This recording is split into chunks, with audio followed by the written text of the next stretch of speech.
عن امیر المؤمنین ابی حفص عمر بن الخطاب،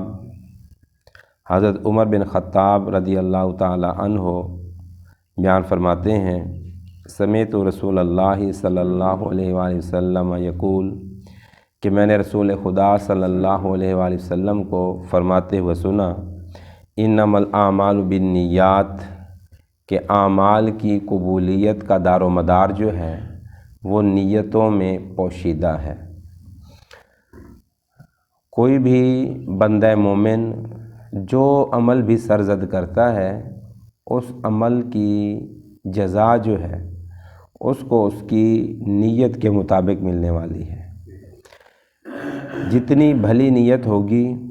اتنا ہی بھلا اور کثیر اجر ملے گا، اور اگر خدا نہ خواستہ نیت بھلی نہ ہوئی تو پھر بڑا عمل یا بڑے سے بڑا مقصد جو ہے وہ بھی عمل کو خراب کر دے گا، ضائع کر دے گا۔ وَإِنَّمَا لِكُلِّ امْرِئٍ مَا نَوَىٰ، اعمال کی قبولیت کا دار و مدار نیتوں پر ہے، اور ہر بندے کو وہی کچھ ملنے والا ہے جس کی وہ نیت کرتا ہے۔ ارشاد فرمائیے، اللہ پاک قربانیوں کا گوشت، جانوروں کا لہو وہ میرے پاس نہیں پہنچتا ہے تو تمہارا تقویٰ پہنچتا ہے، جو تمہاری من کی کیفیت ہے وہ پہنچتی ہے۔ اور کوئی بندہ اگر کسی کو راضی کرنے کے لیے، دکھلاوے کرنے کے لیے کوئی عمل کرتا ہے اسے ریاکاری سے تعبیر کیا جاتا ہے۔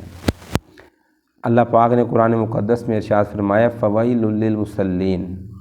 نمازیوں کے لیے خرابی ہے، نمازیوں کے لیے خرابی ہے۔ الذین ھم عن صلاتہم ساہون، کہ جو اپنی نمازوں کو سستی سے پڑھتے ہیں، اور الذین ھم یراؤون، اور جو اپنی نماز کو دوسروں کو دکھانے کے لیے پڑھتے ہیں، یعنی کہ میرے گھر والے مجھے کیا کہیں گے اگر میں نے نماز نہ پڑھی تو، میرے محلے والے مجھے کیا کہیں گے کہ یار تو اتنا اچھا بندہ ہے، حافظ صاحب ہے، نماز نہیں پڑھتا۔ اگر کسی کے من میں یہ کیفیت ہے کہ وہ لوگوں کو راضی کرنے کے لیے نماز پڑھتا ہے یا حج کرنے جاتا ہے یا دین کا کوئی بھی عمل کرتا ہے تو اسے اجر نہیں ملنے والا۔ قرآن پاک میں اللہ پاک ارشاد فرماتا ہے، ارأیت من اتخذ الہہ ہواہ، کیا تم اس شخص کے انجام کو نہیں پرکھتے، نہیں جانتے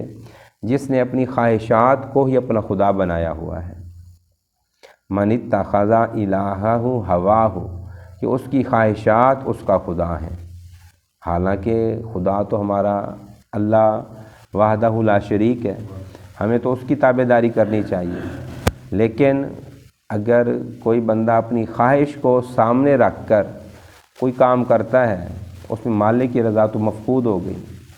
مالک کی رضا تو ناپید ہو گئی، اس لیے پھر اب اسے اجر نہیں ملنے والا۔ مالک کی رضا تبھی ملے گی جب بالخصوص ہم اللہ تعالیٰ کے لیے اعمال سرزد کریں گے۔ چھوٹے سے چھوٹا عمل ہو اس پر بھی اللہ سے رضا مانگے، کوئی بڑی سی بڑی نیکی سعادت مندی ہو اس پر بھی اللہ سے ہی اجر مانگے۔ یہ بندہ مومن کی فطرت میں شامل ہونا چاہیے۔ ایک روایت ہے، نبی پاک صلی اللہ علیہ وآلہ وسلم کی حدیث پاک ہے کہ ایک صحابی نے مسجد کے سامنے ایک، جسے ہم اپنی زبان میں کہتے ہیں قلعہ، ایک لکڑی جو ہے اسے پیوست کر دیا۔ تو ان کی نیت یہ تھی کہ کوئی بندہ مسافر آتا ہے، گھوڑا اس کے پاس ہوتا ہے، وہ سواری وہاں باندھے گا اور تسلی سے اپنی نماز پڑھ لے گا۔ ایک دوسرے صحابی آئے، انہوں نے آ کر وہ جو لکڑی تھی اسے اکھیڑ ڈالا۔ ان کے ذہن میں یہ آئی کہ یار یہ راستے میں کھڑی ہے، کوئی بچہ آئے گا، کوئی بوڑھا بندہ آئے گا، اسے کوئی ٹھوکر لگ جائے وہ تو گر جائے گا۔ تو دونوں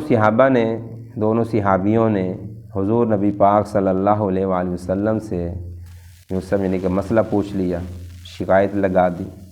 تو نبی پاک صلی اللہ علیہ وسلم نے جب معاملے کی صورتحال سے آگاہ ہوئے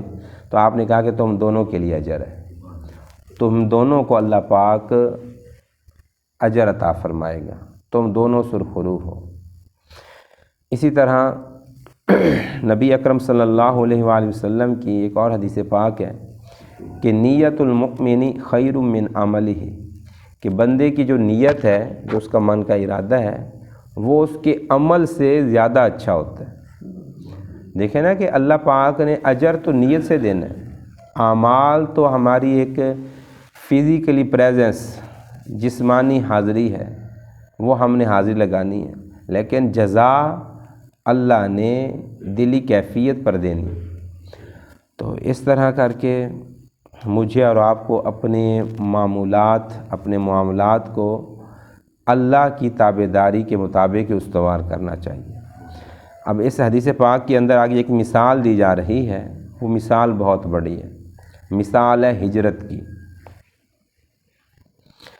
حضور فرماتے ہیں فمن کانت ہجرتہ الی اللہ ورسولہ، جس کسی بندے کی ہجرت اللہ اور اللہ کے رسول کی رضا کے حصول کے لیے ہے، فہجرتہ الی اللہ ورسولہ، تو اسے اللہ اور اللہ کے رسول کی رضا ہجرت میں مل جائے گی۔ ومن کانت ہجرتہ لدنیا یصیبھا، اگر کوئی بندہ ہجرت اس غرض سے کرتا ہے کہ اسے وہاں جا کر اچھا روزگار ملے گا، اچھا مال و زر ملے گا، تو اسے وہ شے مل جائے گی۔ او امراتن، یا کسی عورت کی غرض سے ہجرت کر دی، ینکحھا، کہ وہ اس سے نکاح کرے گا، فہجرتہ الی ما ہاجر الیہ، تو اس کی ہجرت اس نکاح تک ہی محدود ہوگی، اللہ سے اس کو اجر نہیں ملنے والا۔ حدیث پاک میں آتا ہے کہ ہجرت جو ہے وہ مہاجر کی، ہجرت کرنے والے شخص کی زندگی کی جو پہلے سارے گناہ ہوتے ہیں، پہلی خطائیں ہوتی ہیں، وہ ساری ختم کر دی جاتی ہیں، وہ ساری معاف کر دی جاتی ہیں۔ الہجرت تہدم ما کان قبلہ، ہجرت کی بنا پر اس کی پہلی زندگی کے سارے گناہ معاف کر دیے جاتے ہیں۔ لیکن اگر وہ ہجرت اللہ اور اللہ کے رسول کے لیے ہو، اب ہجرت کا معنی ہے کہ بندہ ایک جگہ پر جہاں بس رہا ہے، جہاں ٹھہر رہا ہے، جو اس کا مکان ہے، جو اس کی جگہ ہے، اس کا شہر ملک ہے، اس کو چھوڑ کر کسی اور جگہ پر جا کر آباد ہونا۔ اب اس میں اللہ کی رضا پیش نظر ہوگی تو اللہ کی رضا ملے گی، اور اگر اللہ کی رضا ملحوظ نہیں ہے، دنیا داری ہے، کہ کسی عورت کا عشق ہے، نکاح کی غرض ہے، تو اسے پھر دنیا ملے گی، نکاح اس کا ہو جائے گا، لیکن ہجرت کا اعزاز نہیں ملے گا، ہجرت کی وجہ سے اس کی سرخروئی نہیں ہوگی، ہجرت میں اس کو اجر نہیں ملے گا۔ تو اللہ پاک نے میرے اور آپ کے ذمے جو بات لگائی ہے وہ یہ ہے کہ میں اور آپ اپنی نیتوں میں پرخلوص ہو جائیں۔ جب نیتوں میں جب ہم پرخلوص ہوں گے نا، تو اللہ پاک چھوٹی چھوٹی عمل پر بھی ڈھیروں اجر عطا فرمائے، چھوٹے چھوٹے عمل پر اللہ پاک ڈھیروں اجر عطا فرمائے گا۔ اب اللہ پاک نے یہ بھی تو قانون قرآن مقدس میں بتایا ہے نا کہ قیامت کا روز ہوگا نا تو ہمارے اعمال تولے جائیں گے، نہ کہ گنے جائیں گے۔ اللہ پاک ہم سے حساب فرمائے گا، اور اس حساب میں ہمارا خلوص چیک کیا جائے گا۔ اور بعض اوقات ایسا بھی ہوگا کہ کسی بندے کی ایک ایک نماز یا ایک ایک روپے کا اجر جو ہے کسی کی لاکھوں کروڑوں اور مکے مدینے والی نمازوں پر بھی وہ غالب آ جائیں گے۔